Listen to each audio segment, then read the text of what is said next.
NC म्हणजे काय? NC झाल्यावर अटक होते का? एनसी झाल्यावर काही कारवाई होते का? एनसी झालीये आणि मी सरकारी नोकरीस आहे तर त्याचा परिणाम माझ्या नोकरीवर होईल का? एनसी झाली आणि मी एमपीएससीचा स्टुडंट आहे किंवा एमपीएससीची एक्झाम देतो, त्याचा परिणाम माझ्या एमपीएससीवर होईल का? ह्या सगळे प्रश्न पडलेत. त्या सगळ्या प्रश्नांचं उत्तर घेऊन आले आहे मी.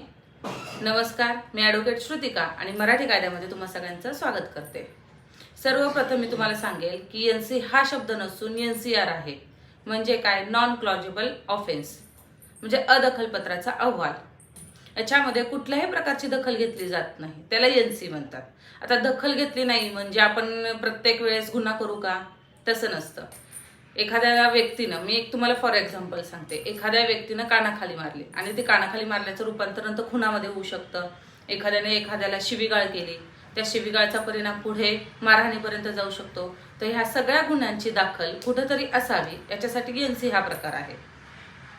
जर प्रत्येक गोष्टीची जर एफआयआर केली तर एफआयआर केल्याच्या नंतर पोलिसांना त्याचा तपास करावा लागेल. तपास झाल्याच्या नंतर तो कोर्टात सादर करावा लागेल.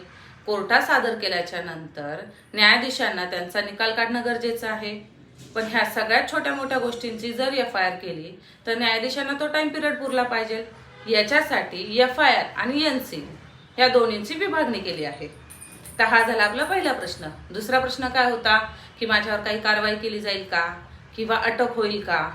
एनसी म्हणजे काय? आताच मी तुम्हाला सांगितलं की एनसी म्हणजे काय, ज्याच्यामध्ये कुठल्याही प्रकारची दखल घेतली जात नाही. याचा अर्थ तुम्हाला अटक होईल का? तर तुम्हाला अटक होणार नाही. तुम्ही 10 ते 12 वेळेस जरी गुन्हा केला किंवा एनसीची नोंद झाली तर तुम्हाला कोणीही कधीही अटक करणार नाही. म्हणजे अटक होत नाही याचा अर्थ असा नाही की तुमच्यावर कारवाई होणार नाही, तर तुमच्यावर कारवाई होणार. जर सारखी सारखी तुमच्यावर एफआयआर एनसीची नोंद होत असेल तर तुम्हाला बोलवलं जातं आणि तुम्हाला सेक्शन 107 आणि 110च्या अंतर्गत छोटी मोठी शिक्षा दिली जाते किंवा एक छोटासा दंड आकारला जातो. पुढचा प्रश्न काय होता की मी सरकारी नोकरीला आहे. सरकारी नोकरीला आहेत, एनसी झाली तर माझ्या सरकारी नोकरीवर काय बाधा येईल का? ह्या एनसी मध्ये असा प्रकार आहे की ह्याच्यामध्ये कोणत्याही प्रकारची कोणीही दखल घेत नाही. तर याचा अर्थ असा काय होतो की तुमच्या सरकारी नोकरीवरही कुठलीही बाधा येत नाही. त्यानंतर प्रश्न काय होता की मी एमपीएससी देतोय, माझ्या एक्झामवर काय परिणाम होईल का?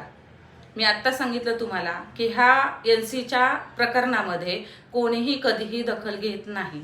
तर याचा अर्थ एमपीएससी आणि एनसी याचा कुठेही संबंध नाहीये आणि तुमच्या एमपीएससीवर कुठल्याही प्रकारची बाधा येणार नाही.